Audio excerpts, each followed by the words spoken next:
नमो अरिहन्ताणं नमो सिद्धाणं नमो आयरीयाणं नमो उवज्झायाणं नमो लोय सव्यसाहूणं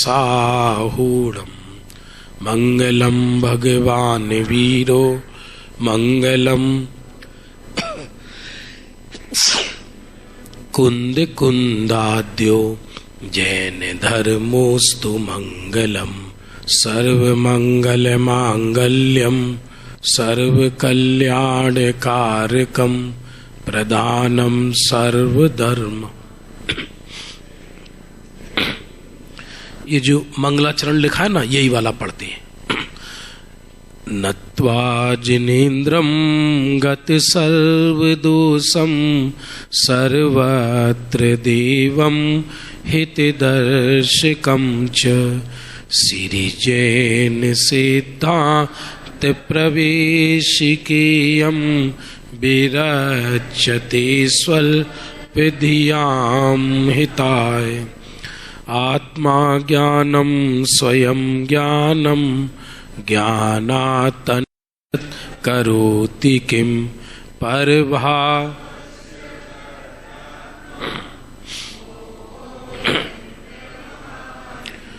अज्ञानतिमिरान्धानां ज्ञानाञ्जन शलाकया चक्षुरुन्मीलितं तस्मै श्री।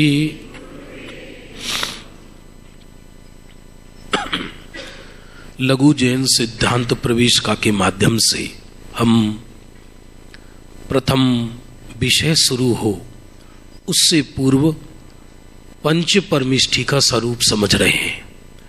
क्यों?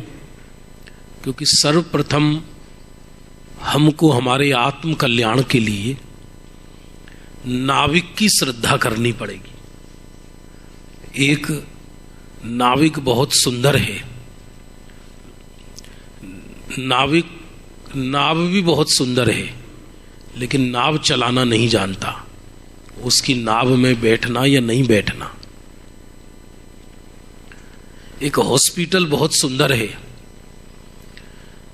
और 5 स्टार होटल जैसा है, पर एक भी जिंदा वापस नहीं आता।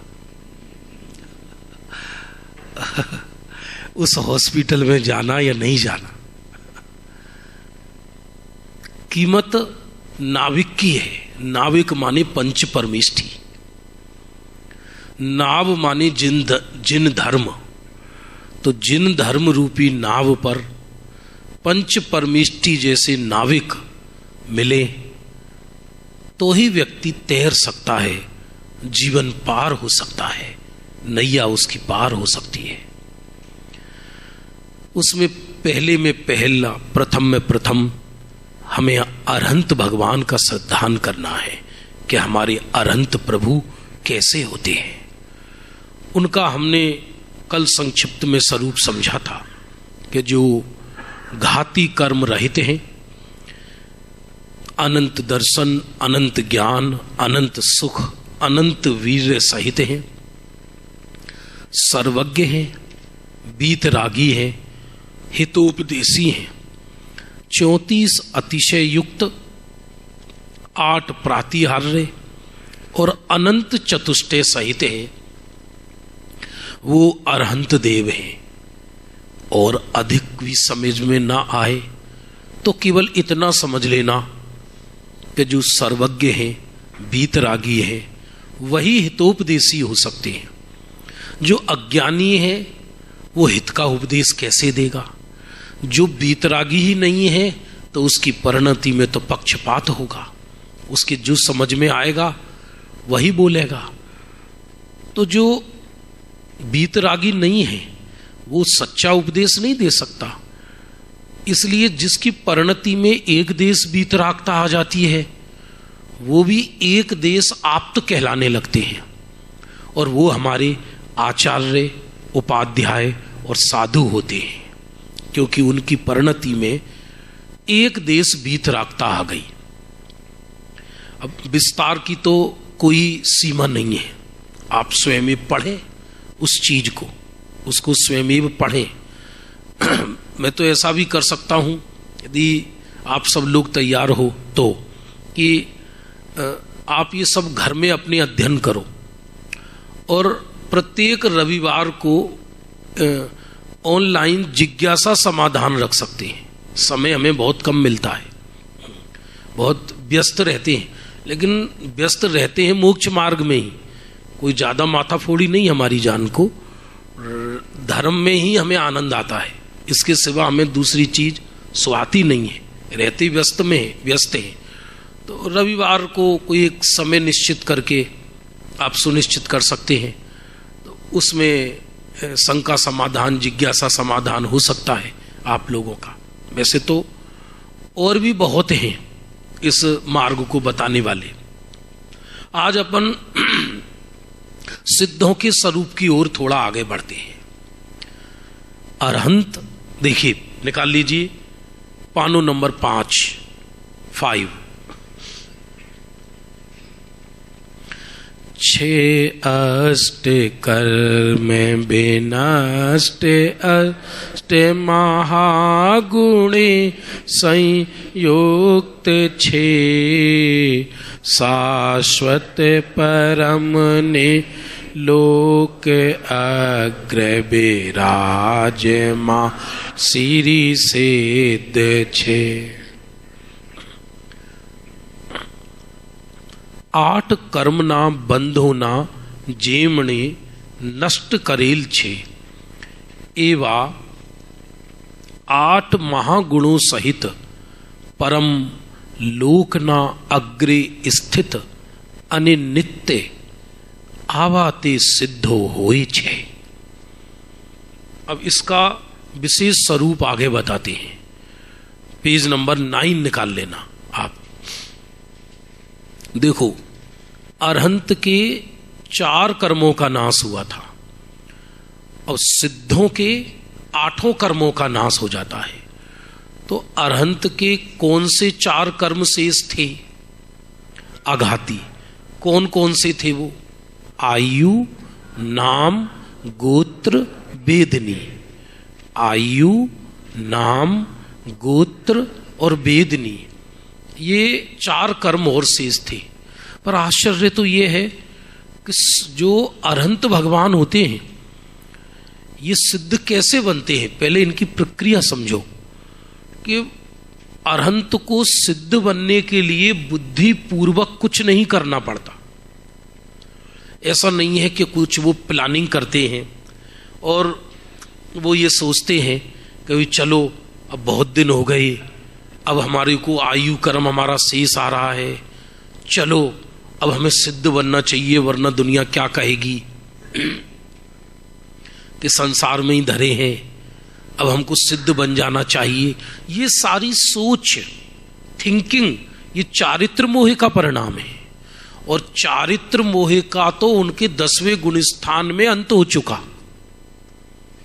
मैं मोक्ष जाऊं, ये भाव स्वभाव है या विभाव?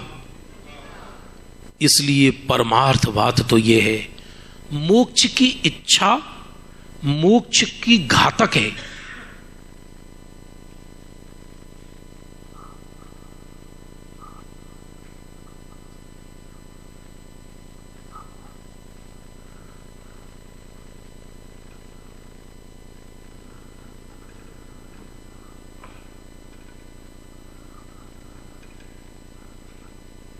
ठीक है, मोक्ष की इच्छा मोक्ष का घातक है।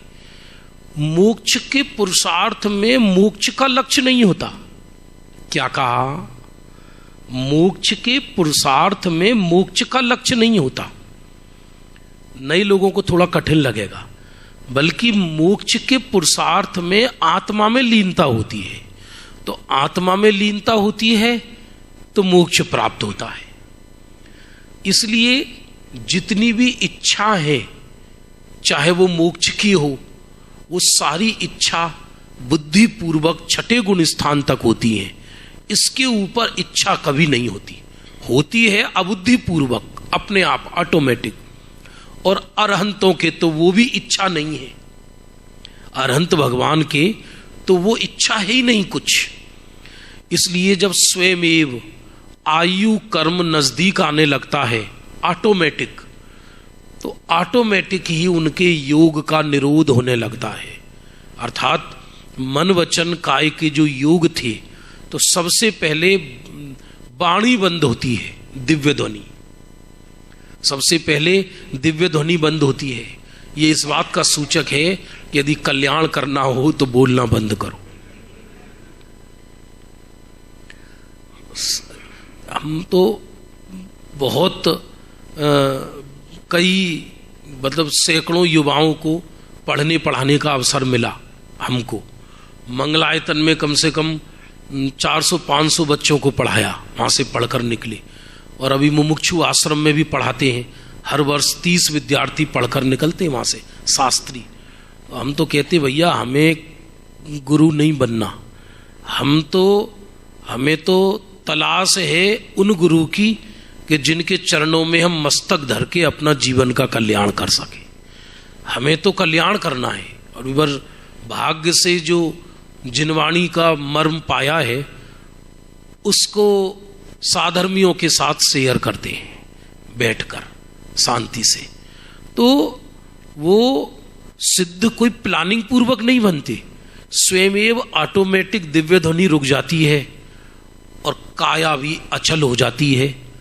समवसरण स्वयमेव बिघट जाता है, समवसरण स्वयमेव बिघट जाता है, रहता नहीं है, केवल गंध कुटी शेष रह जाती है। गंध कुटी तो अंत तक रहती है, दिव्य ध्वनि बंद हो जाती है और सबको मालूम पड़ जाता है, क्योंकि तीर्थंकरों की कोई भी घटना अप्रत्याशित नहीं होती। सबको मालूम है कि अंतिम समय चल रहा है, सब भगवान के हाथ जोड़े खड़े रहते हैं और अचानक वो आयु कर्म का घात होता है। आयु, नाम और गोत्र और वेदनी ये सब एक साथ नष्ट होते हैं अंत में जाकर। उसका पूरा कर्णन योग का गणित है। अरहंत भगवान के कर्णन योग की अपेक्षा 85 प्रकृति रहती है। 148 प्रकृतियों में अरहंत भगवान के 85 प्रकृतियां रहती हैं। 85 85 में 72 तो 13वें गुण स्थान के अंत में, और जब 14वें में आते हैं और अंत में 13 प्रकृतियों का क्षय होता है।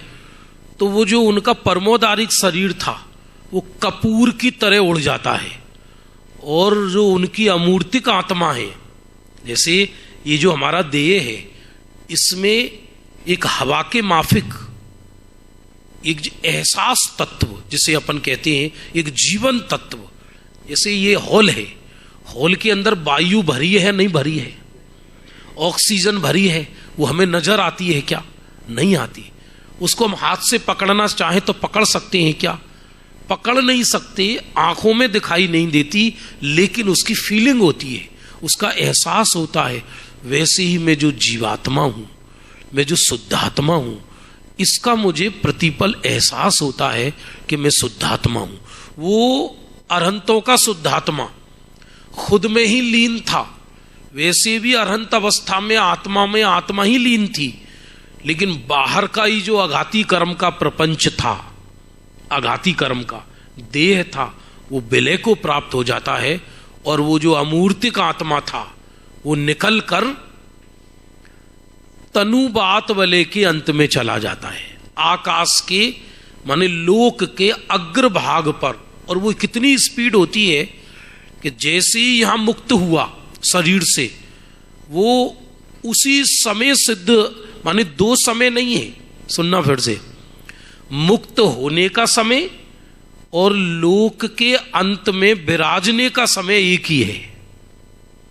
इतनी स्पीडली वो लोक के अंत भाग में विराजमान हो जाते हैं। फिर से सुनना, मोक्ष किसी क्षेत्र का नाम नहीं, मोक्ष जीव की पर्याय का नाम है। क्या कहा? मोक्ष किसी स्थान का नाम नहीं है, 7 तत्व में जीव की पर्याय है मोक्ष। हां, उसे सिद्ध क्षेत्र कहते हैं, परमार्थ देखा जाए, मेरे असंख्यात प्रदेश ही मेरे सिद्ध क्षेत्र है। ये जो अमूर्तिक चैतन्य परमात्मा में जो विराजमान हूं, यही मेरे सिद्ध क्षेत्र है, यही मेरा समस्त विकार खत्म हो जाता है।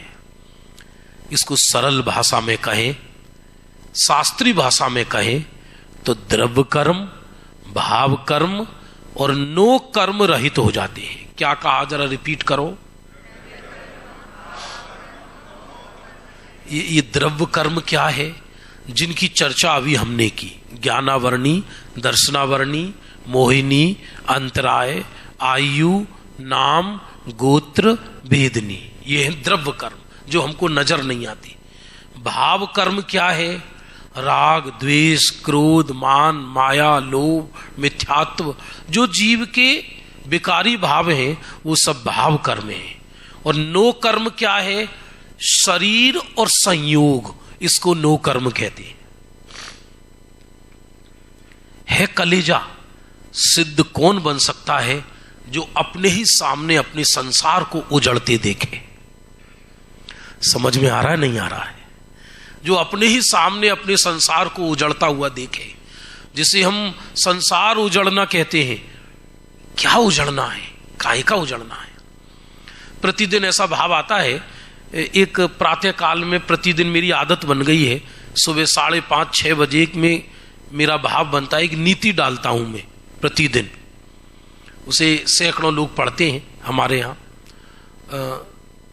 1-2 जगह डालता हूं। आज कल मैं आज सुबह उठ रहा था तो मैंने सुबह लिखा, मुझे काहे की घबराहट, मुझे किसकी घबराहट, प्रलय भी मेरे ज्ञान का मनोरंजन है। विध्वंस में वो दुखी होगा जो उत्पत्ति में हर्षित होता है। मेरे लिए तो उत्पन्न और ध्वंस, प्रलय और निर्माण दोनों मेरे लिए एक जैसे हैं। मैं तो एक साक्षी तत्व हूं। सच देखा जाए, जिसे हम विश्व कहते हैं, जिसे हम कहते हैं ये मेरा परिवार, ये मेरा घर, ये मेरा संयोग, ये सब मेरी दुनिया, ये सब मिट्टी है, मिट्टी है। ये जैसे बादलों में बनती हुई काया, आपने देखा होगा बादलों में तरह तरह की रचनाएं बनती हैं। और जो छोटे छोटे बच्चे होते हैं वो छत पे चढ़ के कहते हैं, अम्मा देखो बादल, अम्मा देखो भेड़, पहाड़, शेर। बादलों में देखो तो कुछ भी नहीं है, वो तो धुआं है।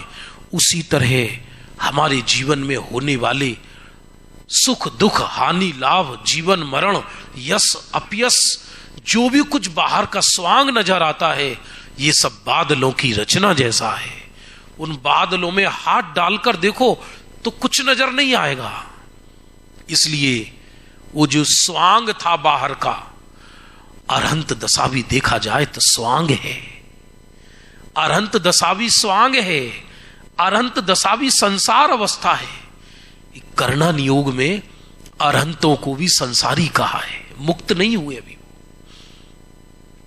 मुक्त नहीं हुए।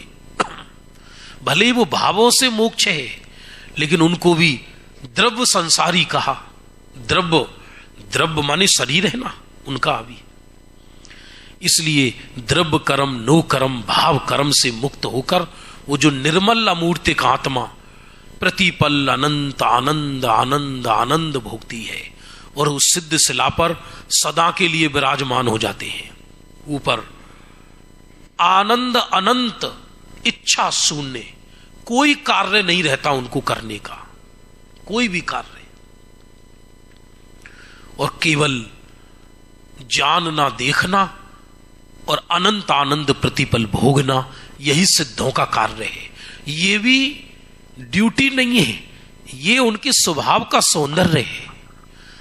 जानना देखना सिद्धों की ड्यूटी नहीं है। ड्यूटी में कभी ब्यूटी नहीं हो सकती, क्योंकि यदि किसी कार्य को कोई कर्तव्य मानकर करेगा तो उसमें प्रसन्नता नहीं आएगी। एक नर्स बालक को गोद में खिलाती है, वो उसके लिए वो ड्यूटी कहलाती है, और एक मां अपने बच्चे को गोद में खिलाती है, ये उसका सौंदर्य कहलाता है, ये उसकी प्रसन्नता कहलाती है। तो सिद्ध भगवान को कोई काम नहीं रहता। विचार करो, हम संसारी जीव निरंतर कार्य के भार से मरे जा रहे हैं। भार ही भार है, निर्भारपना नहीं है। और वो सिद्ध भगवान लोकालोक के ज्ञाता होने पर भी निर्भर हैं, केवल आनंद भोगते हैं। अनंत गुणों की अनंत निर्मल पर्याय व्यक्त हो जाती है उनके। बहुत एक बार हमने यहां कराया था, शायद सिद्ध परमेष्टि विधान करा चुके या नहीं? सिद्ध परमेष्टि विधान है, 9 पूजन है, उसमें हो चुका है, शायद में भी हो चुका है।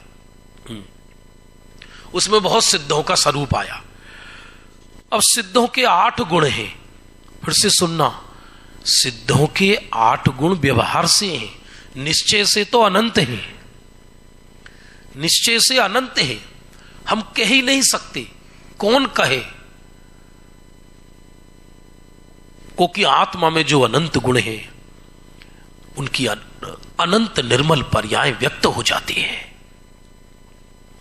जैसे एक समुद्र निस्तरंग अनंत निधियों को समेटे हुए शांत और सरस बना रहता है, वैसे ही सिद्ध भगवान जगत की समस्त दुखों से मुक्त, परिमुक्त। जहां और देखो गजब की बात, एक एक सिद्ध में अनंत अनंत सिद्ध रहते हैं। समझ में आ रहा है नहीं आ रहा है? एक एक सिद्ध में अनंत सिद्ध कैसे रहते हैं? कि सिद्ध कितने क्षेत्र से होते हैं पहले ये बताइए।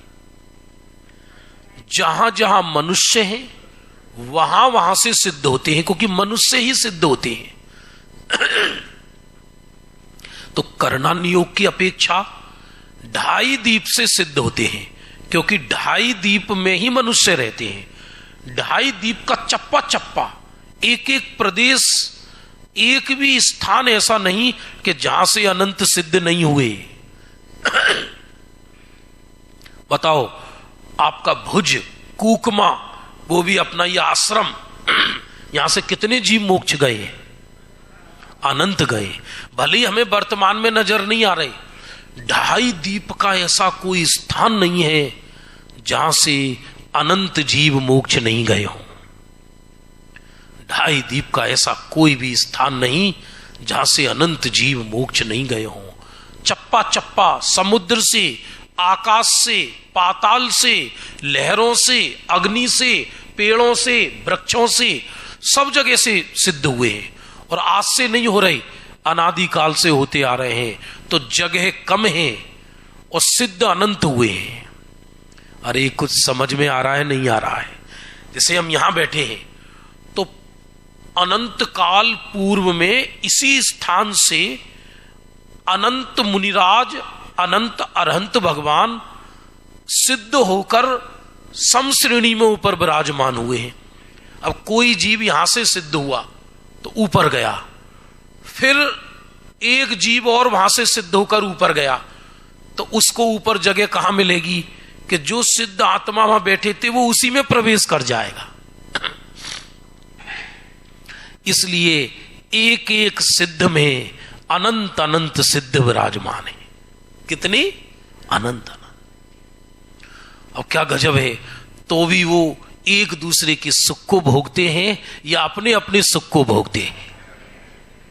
एक एक सिद्ध में अनंत अनंत सिद्ध विराजमान हैं, तो भी सब अपने अपने सुख को भोगते हैं। कोई किसी से किसी को कोई अपेक्षा नहीं, अपने अपने आनंद को भोगते हैं। सिद्धों का स्वरूप ही अद्भुत है, और वो अद्भुत स्वरूप ये 8 गुणों से समझ में आएगा। थोड़ा सा देखो, पहले 4 गुण तो वही हैं जो अरहंतों के हैं। छायिक सम्यक्त्व होता है सिद्धों के, पेज नंबर 9। छायिक सम्यक्त्व मिल गया नीचे। गजब है, जो सम्यक्त्व चौथे गुण स्थान वाले का है वही सम्यक्त्व सिद्धों का होता है। अरे कुछ समझ में आ रहा है या नहीं आ रहा? सिद्धों के सम्यक्त्व में और छायिक सम्यक दृष्टि के सम्यक्त्व में कोई अंतर नहीं होता। सम्यक्त्व का विकास धीरे धीरे नहीं होता, सम्यक्त्व का विकास एक साथ होता है। सम्यक तो एक साथ पूर्ण होता है। तो चौथे गुणस्थानवर्ती को जैसी श्रद्धा है अचल, वैसी ही सिद्धों को अचल श्रद्धा है। सिद्ध अपने को सिद्ध नहीं मानते, सिद्ध अपने को आत्मा मानते हैं। क्या कहा? अरे समझ में आ रहा है? नहीं आ रहा है? ये सिद्धांत प्रवेश का चल रही है कहने को तो, लेकिन हमें तो सिद्धांत भी हम अध्यात्म की मुख्यता से पढ़ाते हैं। उसमें हमें आनंद आता है, बहुत ज्यादा उल्लसित होता है चित्त। अनंत काल तक उनको आत्मा की श्रद्धा बरतती है, सिद्धों को मैं आत्मा हूं। फिर अनंत दर्शन, अपने सामान्य माने अनंत दर्शन से पूरे विश्व का सामान्य अवलोकन करते हैं सिद्ध भगवान। फिर अनंत ज्ञान, उस अनंत ज्ञान से लोक और अलोक को प्रतिपल जानते हैं। साथ में वो सिद्ध ये भी जानते हैं, क्या जानते हैं?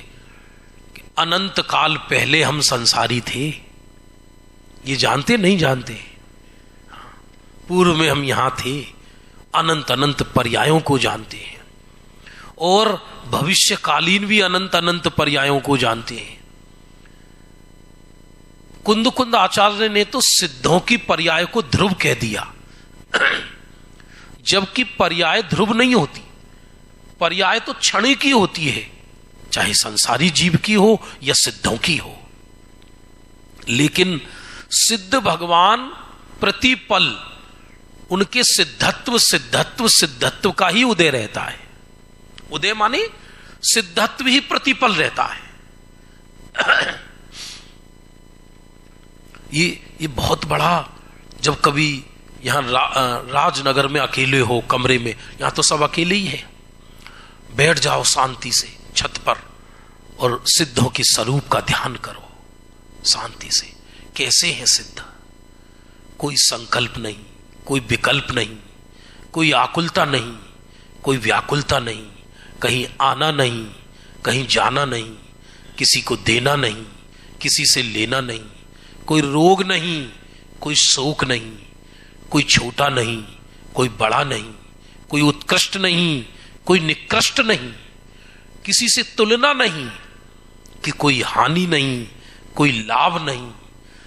अनंत अनंत अनंत सागर में समाये हुए एक चैतन्य का गोला है सिद्ध भगवान। विचार ही रोमांचकारी है। और फिर वैसा का वैसा सिद्ध मैं हूं। समझ में आया नहीं आया? वैसा का वैसा सिद्ध मैं हूं, ये विचार करते ही अपने सिद्धत्व में उपयोग समाने लगता है। इस सिद्ध सामने विराजमान रहती है। सिद्धों का स्वरूप अत्यंत रोमांचकारी है। ज्ञाता सबके और प्रतिकार किसी का नहीं। बल अनंत, इच्छा शून्य, कृतकृत्य हो गए, अब कुछ भी करना शेष नहीं बचा। गजब है। 10-15 मिनट तो ऐसा लगता है बस ऐसे सिद्धत्व में ही मैं समा जाऊं। समा क्या जाऊं? समा जाऊं ये कहना भी व्यवहार है। मैं ही तो सिद्ध हूं, मैं ही तो सिद्ध हूं। तो दर्शन और ज्ञान, ज्ञान से पूरे लोकालोक को निहारते हैं। सहज निहारते क्या है? उनके ज्ञान में पूरा विश्व आकर समा जाता है। और वीर्य, वीर्य कहते हैं, वीर्य जो इसको पुरुषार्थ भी कहते हैं। वीर्य गुण की पर्याय, जो निर्मल पर्याय है, उनका सारा बल अंदर लगा हुआ है, हमारा सारा बल बाहर लगा हुआ है। आप जानते हो हम पुरुषार्थ कहां करते हैं? जिसकी व्यवस्था कर्मों ने ले रखी है। क्या कहा? हम माथा कहां फोड़ना चाहते हैं? जिसकी व्यवस्था कर्मों के हाथ में। करोड़ों कोशिश कर लेना, माथा फोड़ फोड़ के मर जाना, तो भी किसी पुद्गल पर्याय में, संयोगों में हम हेर फेर नहीं कर सकते। तीर्थंकर के कुल में भी जन्म हुआ हो तो भी संयोगों को हम नहीं बदल सकते। अरे स्वयं तीर्थंकर अपने संयोगों को नहीं बदल सकते। स्वयं तीर्थंकर अपनी आयु एक समय कम नहीं कर सकते, एक समय बढ़ा नहीं सकते। तो सिद्ध भगवान अनंत वीर्य से करते क्या है कि अंदर ही अडिग रहना, ये अनंत वीर्य है। क्या कहा? अपने स्वभाव में अडिग रहना, ये अनंत वीर्य है। कैसा मार्ग मिला है! और ये जबरदस्ती का मार्ग नहीं है, ये तो जब अपना प्रेम व्यक्ति को जागृत होता है। विश्व का मैं एक अनोखा तत्व हूं, मैं विश्व का सबसे ब्यूटीफुल तत्व हूं, मैं विश्व का सुख सागर हूं, ऐसा निर्णय होने पर यह नियम है कि अभी पर्याय हमको विषय क्यों नहीं बनाती, क्योंकि हमें महिमा है जगत की और चर्चा है आत्मा की। क्या कहा? जबकि होना क्या चाहिए कि महिमा हो आत्मा की, फिर चर्चा आत्मा की हो या नहीं हो चलेगा।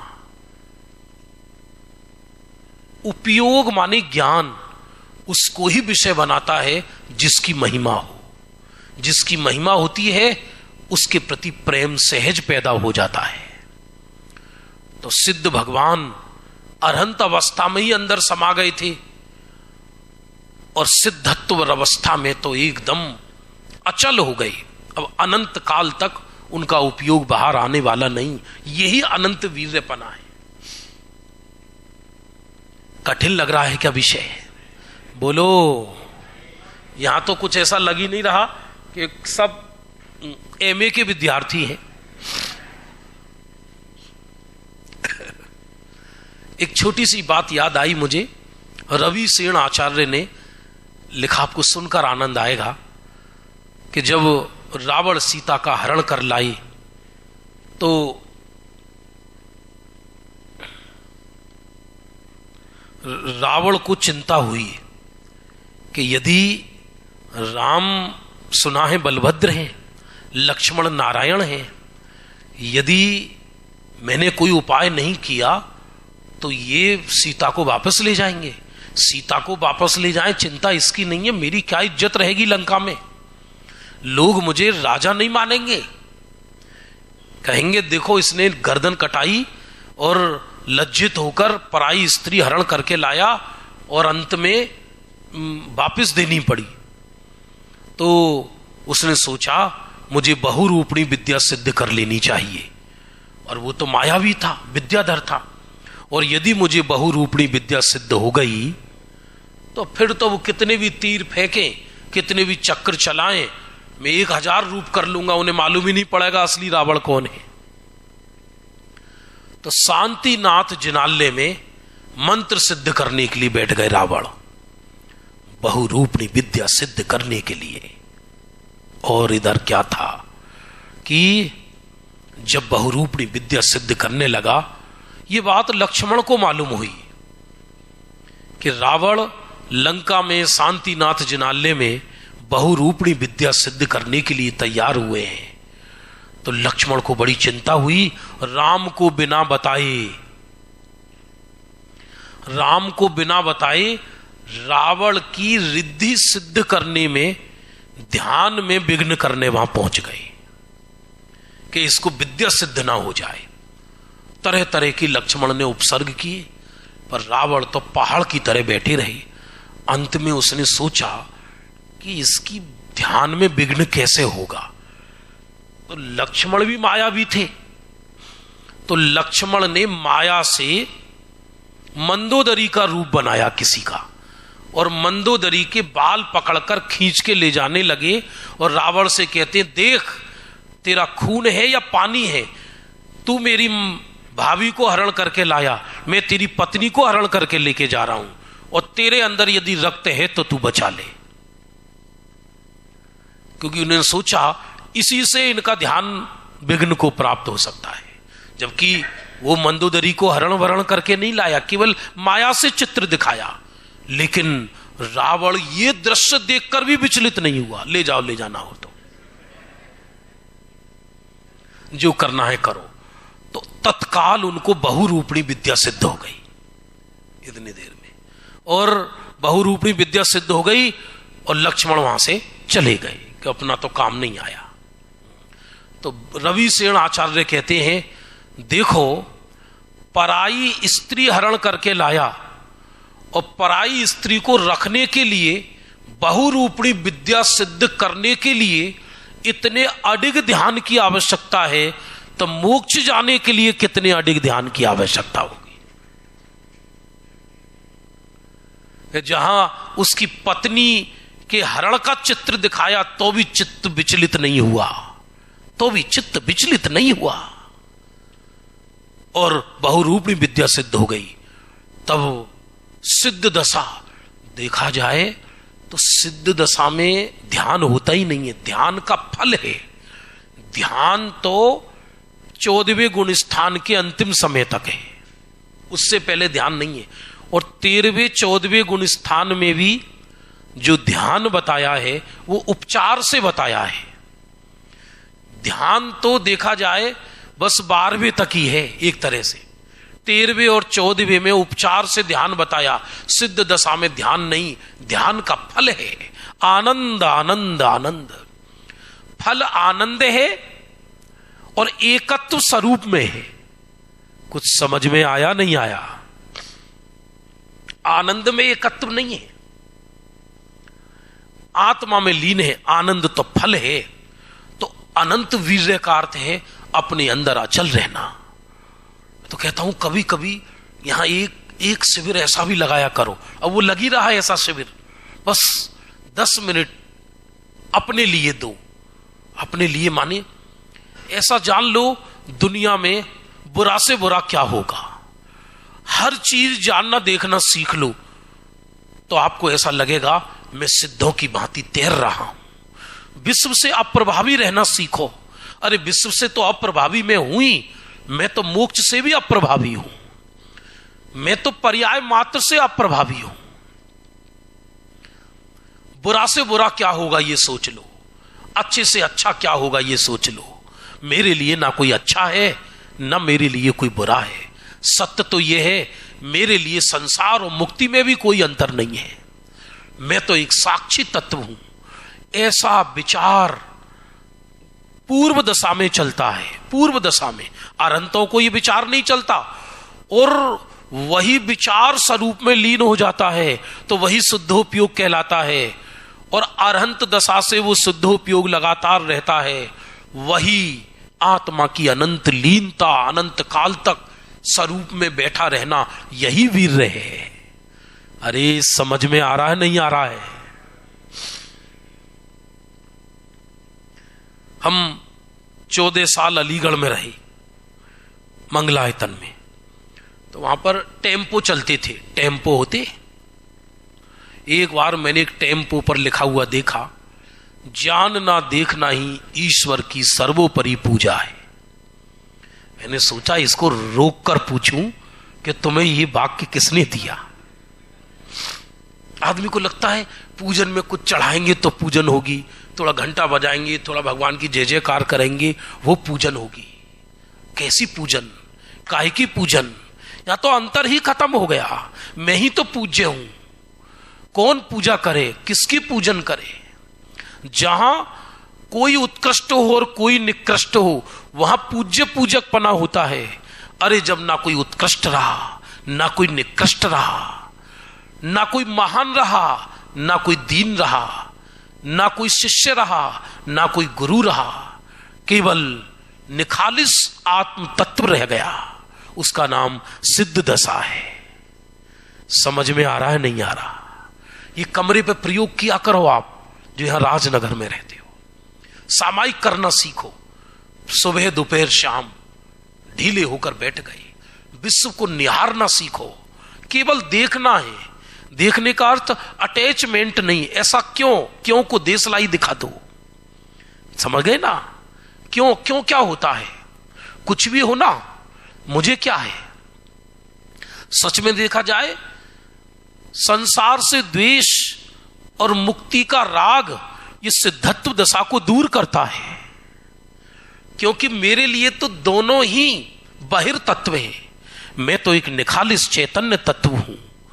ऐसा जहां दृढ़ता आ गई, वो सिद्ध भगवान अपने ही अंदर अडिग रहते हैं। इसका नाम है अनंत वीर्य।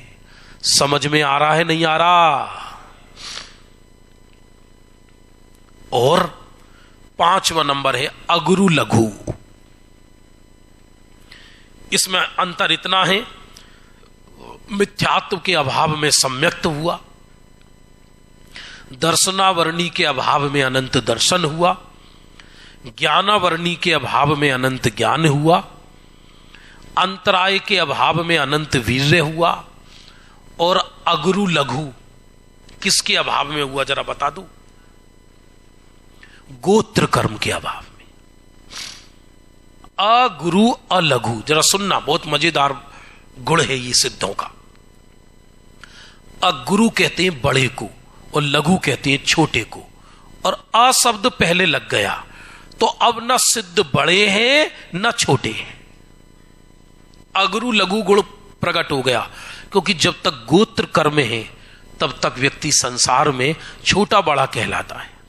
ये सब उच्च जाति के हैं, ये नीच जाति के हैं, ये फलाने हैं, ये ढकाने हैं, ये ऐसे हैं, ये वैसे हैं। और हिंदी प्रांतों में तो कई जगह मंदिरों के नाम कास्ट के आधार पर रखने लगे। मैंने हर जगह इसका बोला लोगों को, भाई ऐसा मत करो। माने अग्रवाल लोगों का मंदिर है तो लिखते हैं अग्रवाल दिगंबर जैन मंदिर, पोरवाल मंदिर, गंगवाल मंदिर, फलाना मंदिर, ढिकाना मंदिर। हमने कि भगवान अग्रवाल थे क्या? भगवान खंडेलवाल थे क्या? जब तक गोत्र कर्म है तब तक व्यक्ति क्षत्रिय, वैश्य, शूद्र ये सब कहलाता है, कोई छोटा। बताओ सिद्ध बड़े हैं या छोटे हैं? ना बड़े हैं ना छोटे हैं। अगुरु अलघु, छोटे बड़े का व्यवहार खत्म हो गया। और सुनो मजेदार बात, एक सिद्ध आज हुए हैं। मान लीजिए विदेह क्षेत्र में किसी ने 8 कर्मों का नाश करके अभी मुक्ति पाई, और एक सिद्ध अनंत काल पहले हो गए थे, और उस अनंत काल पहले सिद्ध में आज वाले सिद्ध प्रवेश कर गए। तो सीनियर सिद्ध कौन है और जूनियर सिद्ध कौन है? ना कोई जूनियर सिद्ध है ना कोई सीनियर सिद्ध है। मजेदार बात तो यह है कि जो सिद्ध अनंत काल पहले आनंद भोग रहे थे वही का वही, वैसा का वैसा आज के नए सिद्ध आनंद भोग रहे हैं। ना कोई नया सिद्ध है ना कोई पुराना सिद्ध है, ना कोई जूनियर सिद्ध है ना कोई सीनियर सिद्ध है। अगुरु अलघु, ना बड़ा पना है ना छोटा पना है। बड़ा पना छोटा पना जब तक संसार था तब तक है। परमार्थ देखा जाए न महानता है न दीनता है, न नीचता है न उत्कृष्टता है। ये तो हम व्यवहार से कहते हैं कि सिद्ध उत्कृष्ट हैं, पर सिद्धों से पूछो, सभी सिद्धों में देखो तो वहां कोई कंपटीशन नहीं है। ऐसी दशा है सिद्ध दशा। इसलिए एक महाराज ऐसे भी हुए, छुल्लक धर्मदास जी का नाम सुना होगा आपने। गुरुदेव अपने प्रवचनों में उनका नाम लेते हैं, छुल्लक धर्मदास जी का। उनको सिद्ध पूजन हाथ में आई थी उनके, पद्मनंदी आचार्य की एक सिद्ध पूजन है संस्कृत वाली। उसमें एक लाइन आती है, प्रसिद्ध विशुद्ध सुसिद्ध समूह है, प्रसिद्ध विशुद्ध सुसिद्ध समूह है। वो सिद्धों का समूह है, मेरे पे प्रसन्न हो। और जब उसमें उन्होंने सिद्धों का स्वरूप पढ़ा तो उनकी दृष्टि अंतर्मुख हो गई, और सिद्ध पूजन करते करते उनको सम्यक दर्शन हो गया। स्वयं एव उन्होंने अपनी आत्मकथा में लिखा है। छुल्लक धर्मदास जी हुए, ये कृपालु देव के समय हुए हैं, थोड़ा सा बाद में, गुरुदेव से कुछ काल पहले। गुरुदेव प्रवचनों में उनका नाम बड़े आदर के साथ लेते हैं, छुल्लक धर्मदास ज्ञानी हता। गुरुदेव के प्रवचन में आया, और उनको समय सार हाथ में आया छुल्लक धर्मदास जी के भी। उनकी एक पुस्तक है स्वात्मानुभव मनन चिंतन, उसको पढ़ना चाहिए, ज्ञानी के वचन है वो। उनको सिद्ध पूजन करते करते अंतर्दृष्टि हो गई, पूजन रह गई और सिद्धत्व में समा गए, अंदर सिद्धत्व में। ऐसा अगुरु अलघु, ना सिद्ध बड़े हैं ना छोटे हैं, गोत्र कर्म के अभाव में। इसके बाद अवगाहन, अवगाहन गुण कौन से कर्म के अभाव में व्यक्त होता है? जल्दी बोलो। आयु कर्म के अभाव। ख्याल रखना एक एक चीज, एक बार पहले रिपीट कर देते हैं। सम्यक तो कौन से कर्म के अभाव में? मिथ्यात्व।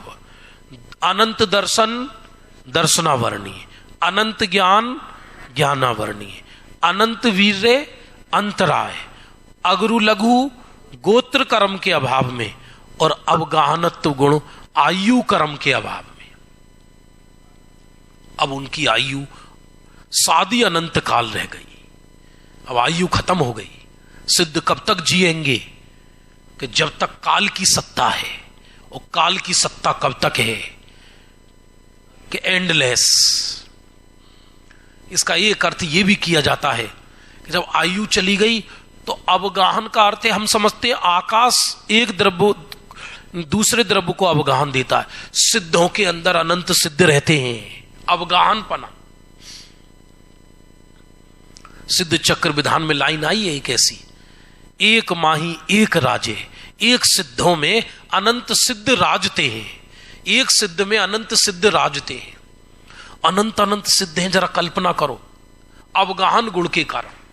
और कोई सिद्ध मना नहीं करता, रहते हैं। फिर दूसरे आगे, अरे भाई बड़ी आफत जान में ले रखी है, बहुत जगह है, दूसरी जगह जाओ ना, आप हमारे अंदर क्यों आ रहे हो?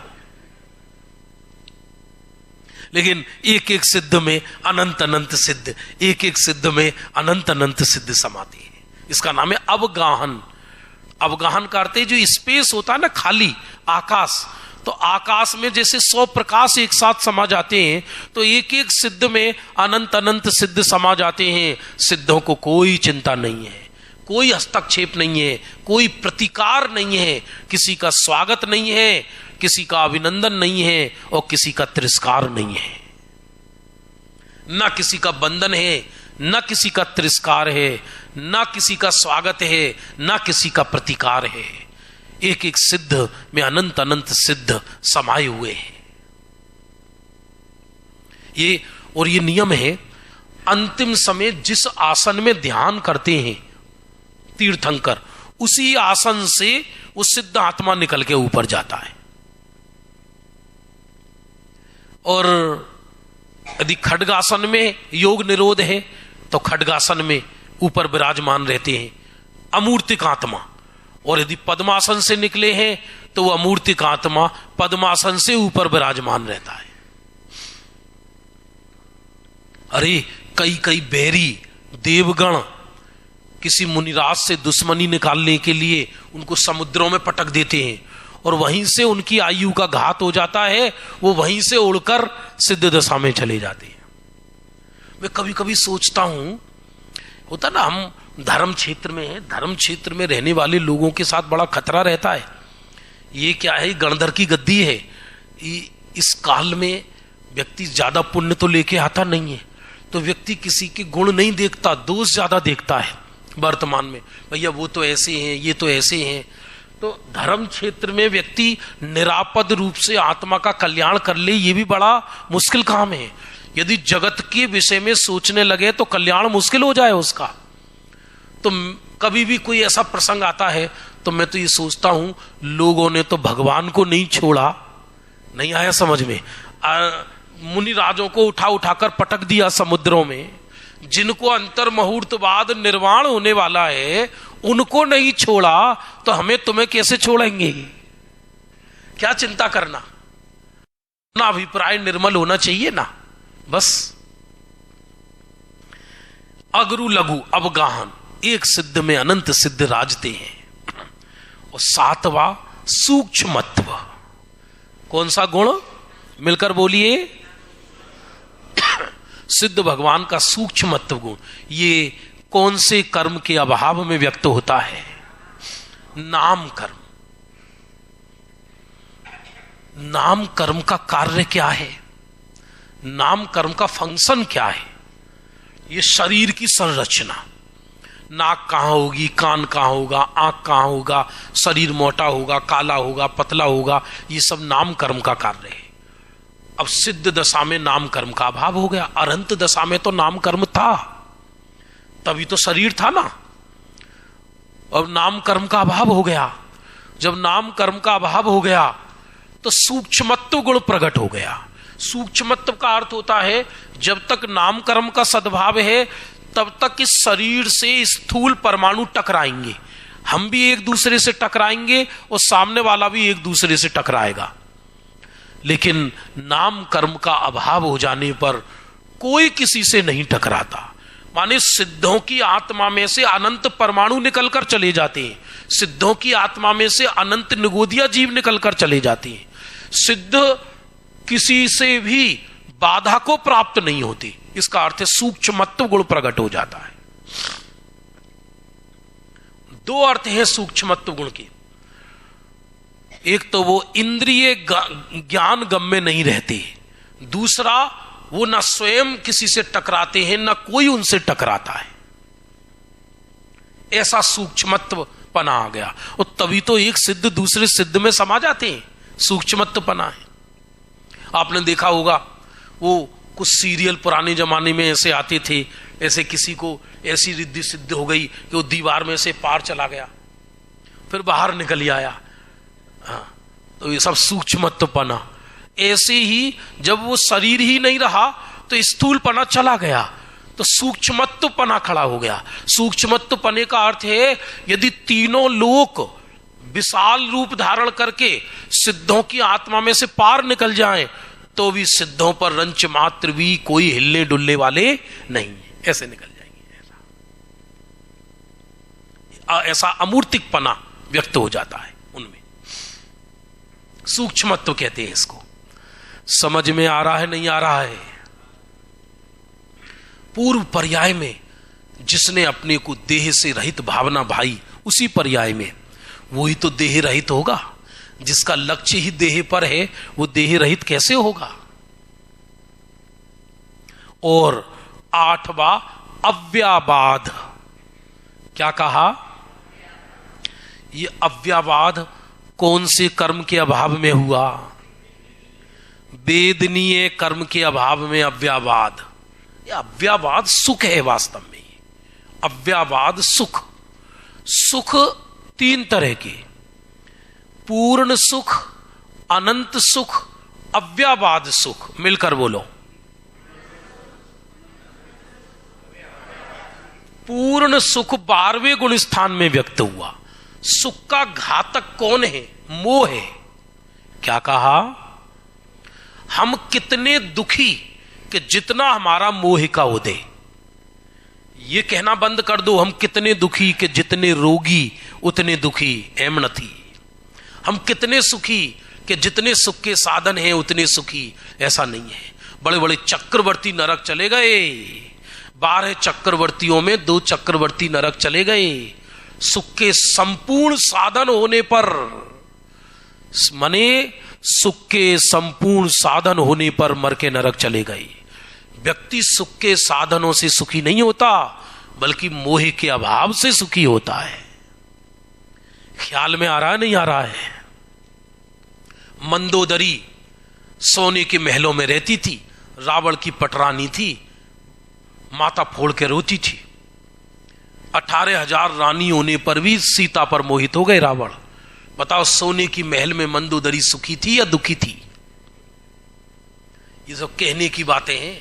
कोई व्यक्ति बिल्कुल पूरे शरीर में कैंसर रोग से ग्रस्त है और अंतिम समय चल रहा है और उसका पलंग सोने के और रत्नों का है, रत्नों का पलंग है, सोने का वो बिछौना ओढ़े हुए है और पूरा शरीर छलनी हो गया है, गल गया है, सड़ गया है अंदर से। अब बताओ वो रत्नों का पलंग उसे सुख प्रदान करेगा क्या? वो संयोग उसे सुख देंगे क्या? लेकिन ऐसी अवस्था में भी भली वो झोंपड़ी के घास के बिछौने पर सो रहा है और उसके मोह का अभाव हो गया है और शरीर कितना भी सड़ गया है तो भी उसे सुख की फीलिंग होगी। सुख का संबंध संयोगों से नहीं, सुख का संबंध मोह के अभाव से है। अरे समझ में आया नहीं आया? तो चौथे गुण स्थान में दर्शन मोह का अभाव होता है तो सुख अल्प प्रकट होता है। 10वें गुण स्थान के अंत में संपूर्ण मोह का अभाव हो जाता है तो 12वें गुण स्थान में पूर्ण सुखी हो जाता है। और 13वें 14वें गुण स्थान में केवल ज्ञान हो जाने पर उस सुख का ज्ञान होने लगता है तो वो पूर्ण सुख अनंत सुख नाम पाता है। और 14 सिद्ध दशा में दुख का निमित्त भी चला जाता है शरीर, इसलिए वो अव्याबाद सुख कहलाता है।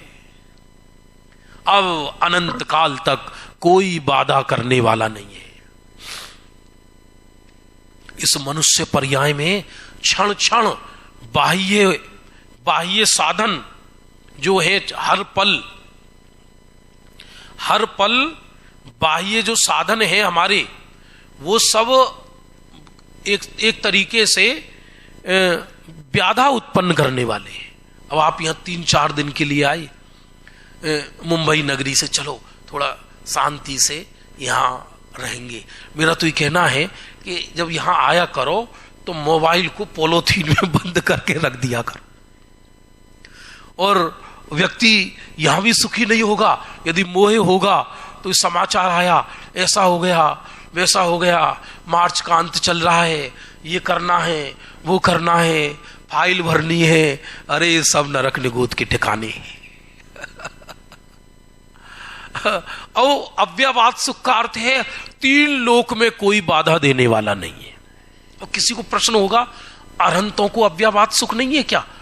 कि अरहंतों को भी सुख अनंत तो है, लेकिन दुख का निमित्त अरहंतों के विद्यमान है। दुखी नहीं है वो।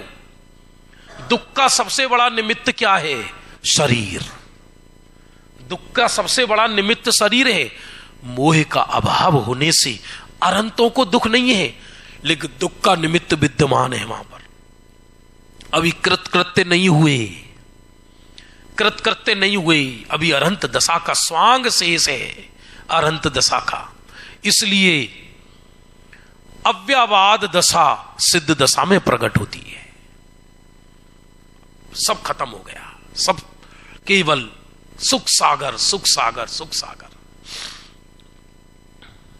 ए 8 गुणनी शुद्ध पर्यायो जेने प्रगट थई छे ते सिद्ध भगवान छे। आ 8 गुणों व्यवहार ने थी छे, निश्चय थी अनंत गुणों छे। व्यवहार से 8 कहे समझाने के लिए कि इतने ही पर्याप्त हैं, बाकी निश्चय से देखा जाए तो उन गुणों को कौन गिने? अनंत अनंत अनंत अनंत अनंत। जरा एक बार रिपीट कर दो। ज्ञानावरणी के अभाव में क्या प्रकट हुआ? अनंत ज्ञान। मिलकर बोलते जाओ, क्या? दर्शनावरणी के अभाव में क्या प्रकट हुआ? मोहिनी के अभाव में क्या प्रकट हुआ? अनंत सुख का हो या सम्यक्त्व, एक ही बात है। और अंतराय के अभाव में क्या प्रकट हुआ? वीर्य। और गोत्र कर्म के अभाव में क्या प्रकट हुआ? अगरु लघु।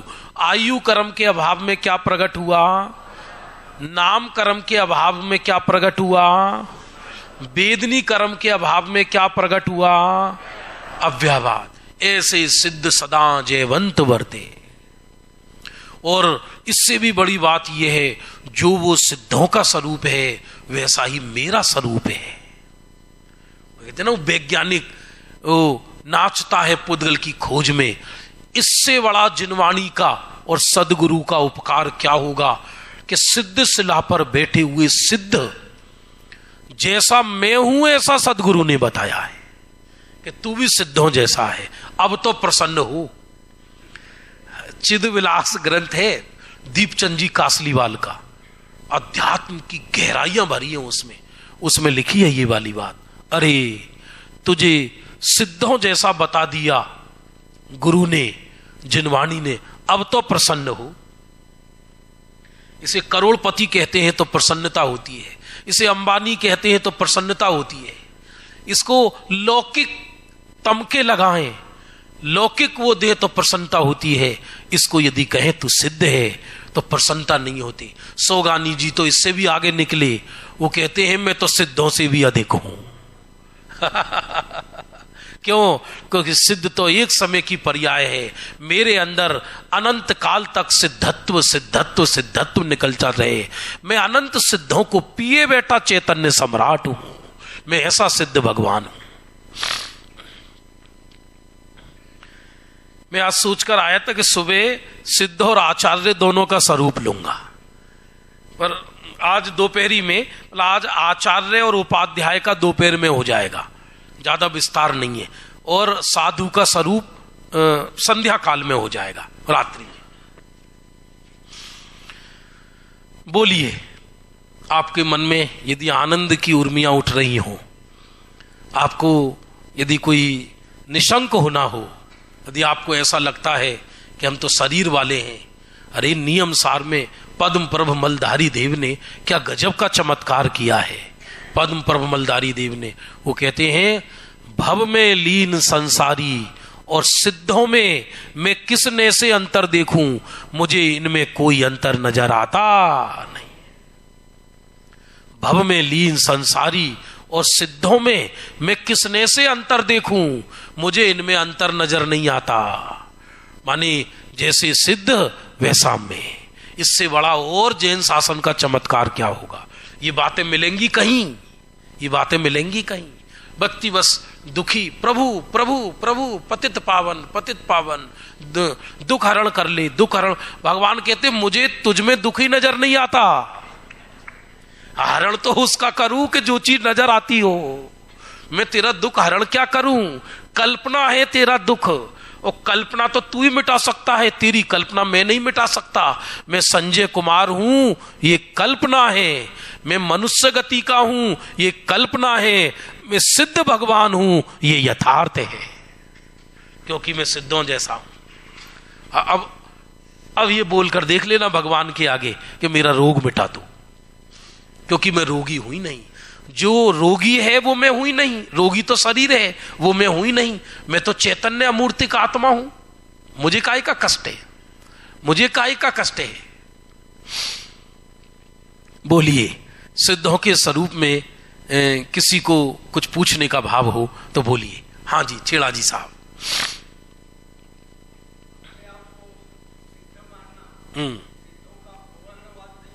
नहीं, सिद्धों का वर्णवाद नहीं है, ये फैक्ट है। एक बात बताइए, आपके पास एक 100 साल पुराना सोना रखा था और वो दादी आपको दे गई थी, आपकी दादी, और वो चूल्हे के नीचे निकला, उसमें थोड़ी मिट्टी विट्टी लग गई थी और वो थोड़ा सा काला पड़ गया था। तो उसे आप सोना मानने को वर्तमान में तैयार हो या नहीं है? आप उसे लोहा मानोगे या सोना? आप उसे लोहा मानोगे, ये अवर्णवाद है।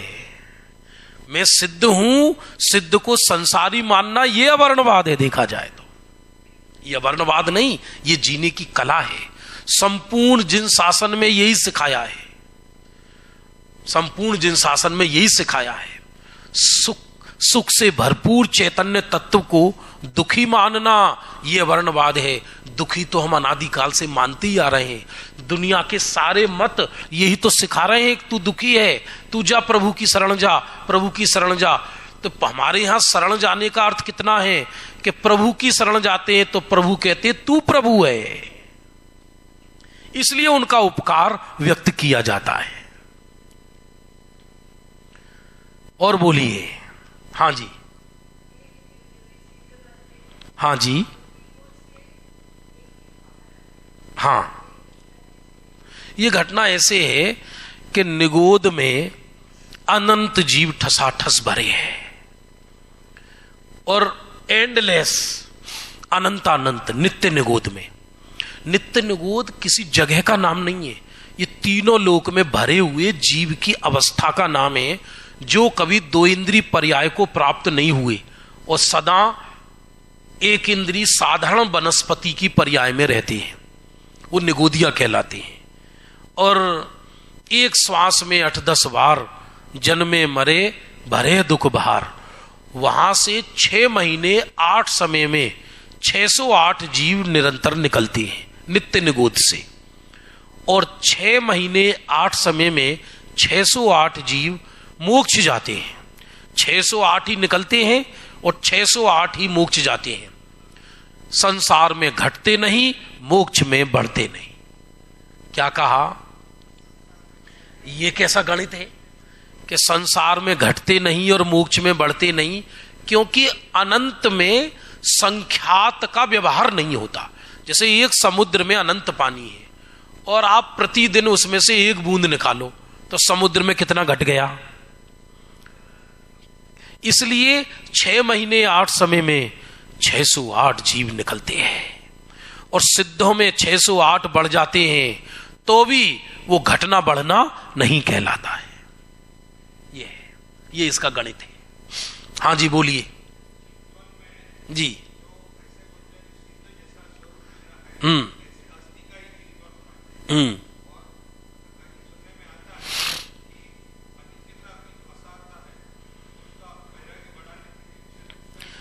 ऐसा नहीं है, चिंतन अस्ति नास्ति दोनों का चलता है ज्ञानियों को, लेकिन जब धीरे धीरे नास्ति का चिंतन प्राथमिक भूमिका में चलता है, मैं देह नहीं हूं, मैं शरीर नहीं हूं, मैं परिवार पुत्रादि रूप नहीं हूं, राजा राणा छत्रपति पर्याय मात्र क्षणभंगुर है, ये नास्ति का चिंतन का जब व्यय हो जाता है तब अस्थि रूप चिंतन चलता है। मैं सिद्ध हूं, मैं शुद्ध हूं, मैं बुद्ध हूं, मैं सिद्धों जैसा हूं। फिर धीरे धीरे इस चिंतन में भी समटने लगता है जीव, समटने लगता है। फिर मैं सिद्ध हूं, सिद्ध चला जाता है, हूं ही हूं। नहीं आया समझ में? तो प्रगट हूं, त्रिकाल हूं में समा जाता है। क्या बोला, जरा मिलकर बोलो ये वाक्य को। प्रगट हूं, त्रिकाल हूं में समा जाता है। अर्थात जो उपयोग अस्थि आत्मक चिंतन चल रहा था, मैं चैतन्य हूं, ये लिखा रहस्यपूर्ण चिट्ठी में। रहस्यपूर्ण चिट्ठी में ये सब बातें आई है, आप पढ़ना। रहस्यपूर्ण चिट्ठी ऐसी गजब की है कि एक बार शांत रस में पढ़े तो यहां पर राजनगर में सम्यक्त लेकर उठे। ऐसा गजब का उसके अंदर ज्ञानी के चिंतन का उपाय बता, कैसा चलता है ये बताया। ऐसा नहीं है, अस्थि का भी चिंतन चलता है, नास्ति का भी चिंतन चलता है, पर आश्रय अस्थि का होता है, आश्रय नास्ति का नहीं होता। अरे क्या कहा? आश्रय अस्थि का होता है, आश्रय नास्ति का नहीं होता है। चैतन्य का ही तो आश्रय होगा ना, जो है सद्भाव रूप, उसका ही तो आश्रय होगा। अजब गजब है, कहने को लघु सिद्धांत प्रवेश का है। ये क्या लघु, क्या ये तो दीर्घ सिद्धांत प्रवेश का है, बड़ी सिद्धांत है। सिद्धांत प्रवेश का माने जिसको पढ़कर सिद्ध दशा में अंत हो, उसका नाम है सिद्धांत प्रवेश का। ऐसा है जी, बोलिए।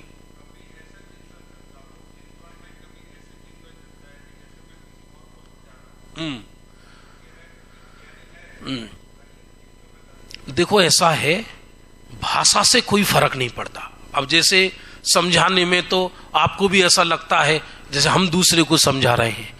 भाषा तो थर्ड पर्सन हो सकती है, भाषा से कोई फर्क नहीं पड़ता, लेकिन अंदर वो जीव जानता है कि मेरे को अभिप्राय समझाने का है या समझने का है।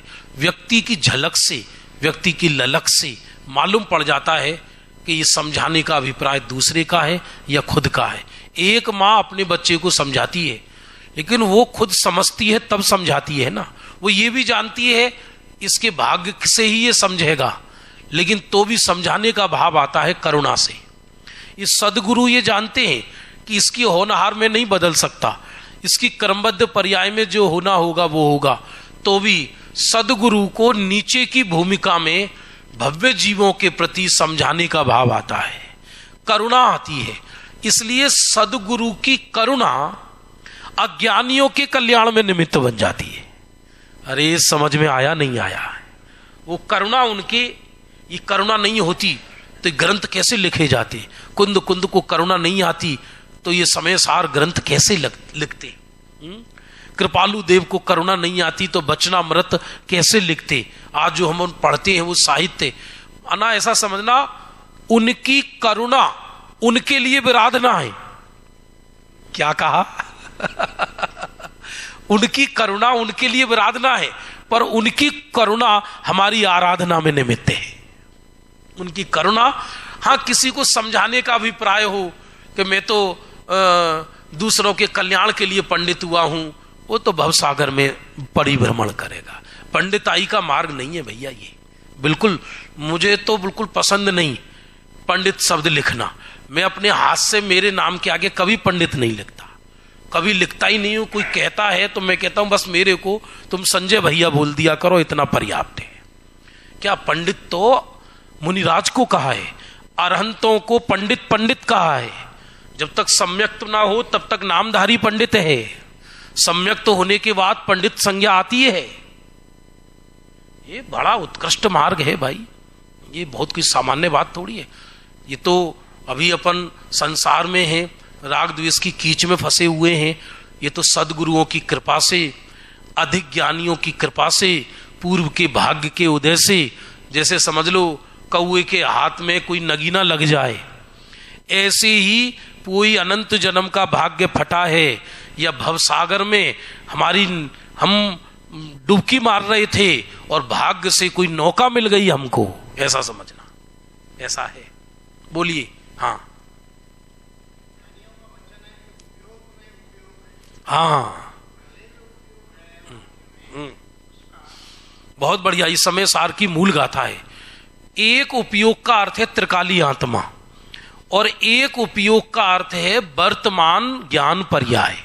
तो उपयोग में उपयोग है क्रोधादिक के दरमियान, माने क्रोध के काल में भी उपयोग उपयोग में है, अर्थात ज्ञानी स्वरूप को विषय बना रहे हैं, वो अपने को शुद्धात्मा मानते हैं।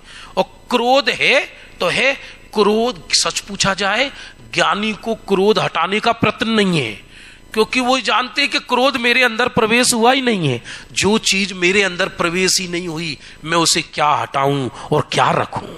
समझ में आया नहीं आया? क्रोध को भिन्न देखना ही क्रोध को नाश करने का उपाय है। क्या कहा? जरा मिलकर बोलो जल्दी। भिन्न देखना ही क्रोध को नाश करने का उपाय है। और क्रोध, कोई कहे मैं क्रोध को मारूंगा, कौन से क्रोध को नष्ट करना चाहते हो? जो होकर नष्ट हो गया वो, या जो अभी पैदा ही नहीं हुआ वो? तो जो होकर नष्ट हो गया वो तो हो ही गया, और जो पैदा ही नहीं हुआ उसे कैसे नष्ट करोगे? और जो वर्तमान क्रोध है आप कहोगे इसको नष्ट करूंगा, जैसे ही नष्ट करने जाओगे वो वैसे ही नष्ट हो जाएगा।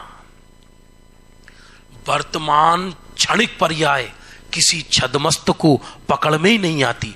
सच बात तो यह है, जिन विकारों से हम परेशान हैं ये विकार नष्ट हो जाएं, ये विकार नष्ट हो जाएं, वो विकार नष्ट होने के बाद हमारे ज्ञान का विषय बनते। फिर से सुनिए, बहुत सूक्ष्म बात है ये।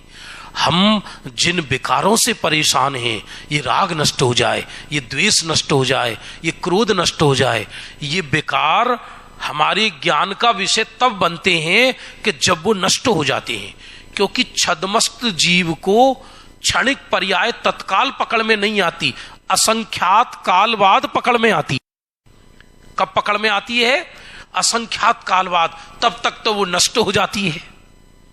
अब तुम उसके लिए रो रहे हो क्रोध नष्ट हो जाए, वो तो कब का नष्ट हो गया। जी, अरे वाह, ये वचन तो ऐसा है कि यही केवल ज्ञान हो जाए। परिणाम परिणम गया, मैं ज्यों का त्यों रह गया। दीवाना हूं मैं सोगानी जी के एक एक बोल का। परिणाम परिणम गया, मैं ज्यों का त्यों रह गया। मैं वृत्ति नहीं पिंड हूं।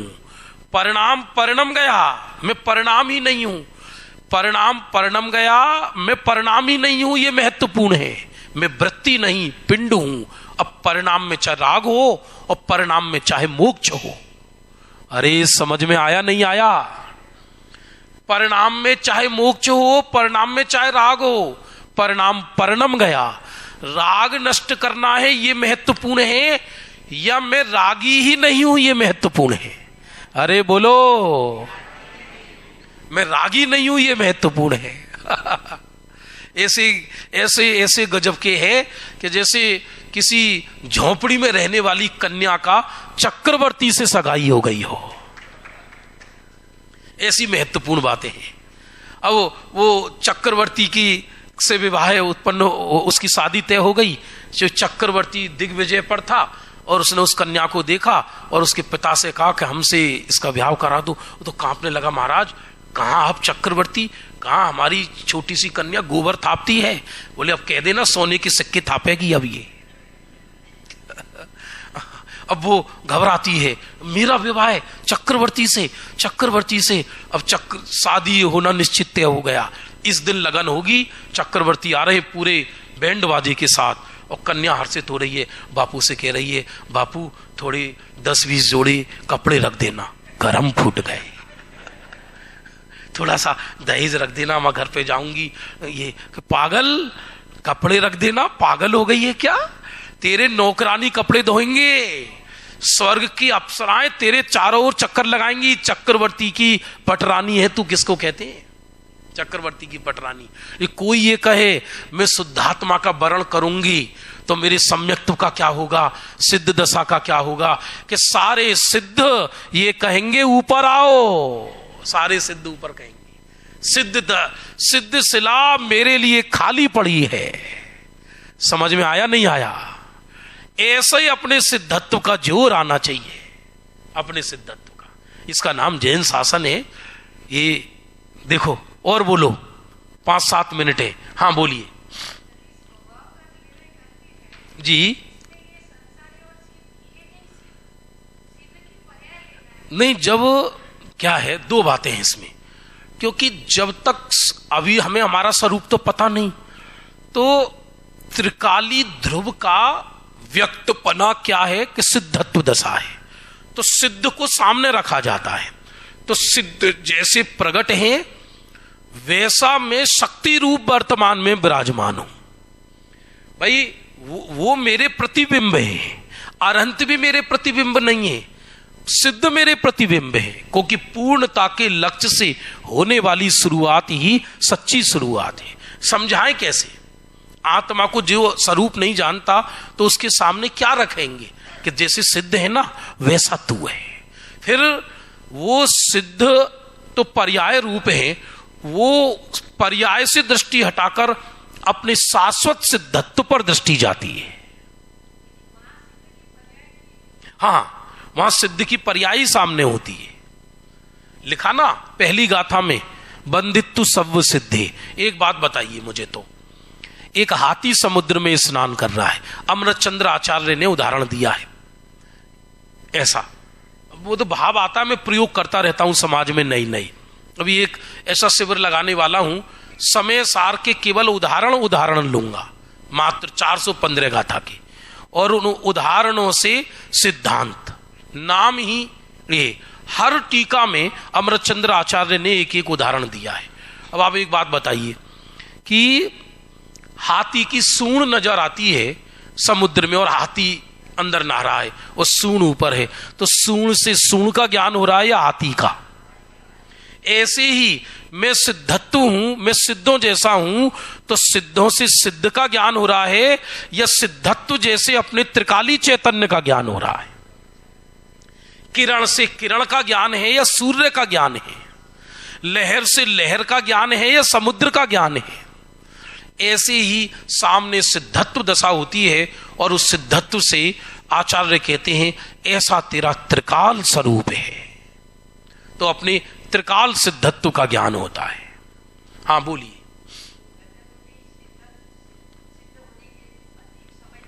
हाँ जी, क्या शैलेशीकरण? क्या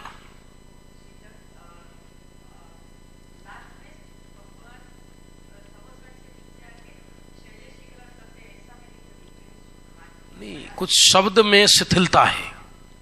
हाँ, भगवान कुछ नहीं करते, स्वयं अपने आप समवसरण बिगड़ जाता है, नीचे जमीन को कभी स्पर्श नहीं करते।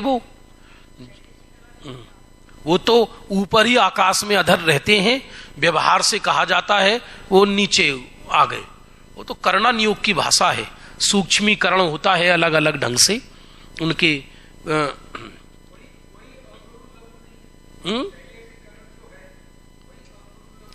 नहीं, अगरु लघुपना तो सिद्ध दशा में प्रकट होता है, अभी तो संसारी दशा है, सब स्वांग खत्म हो जाता है, शांति रहने लगती है, और अचानक जैसे अंतिम समय आता है आयु कर्म का, तो वो एकदम शरीर कपूर की भांति उड़ जाता है, तब वो गंधकुटी वह को प्राप्त होती है। और अंत में वो परमोदारिक शरीर के मणिमयी बाल और नख, रत्नमयी नख शेष रहते हैं, जिसको देवगण संस्कार करते हैं। ये एक सिद्धांत का विषय है। सिद्धों को उससे भी कोई लेना देना नहीं, वो तो सिद्ध बन गए, ये रहता है, जिसको निर्वाण कल्याणक मनाना कहते हैं, और ये अपन ने मनाया ही था जल्दी में।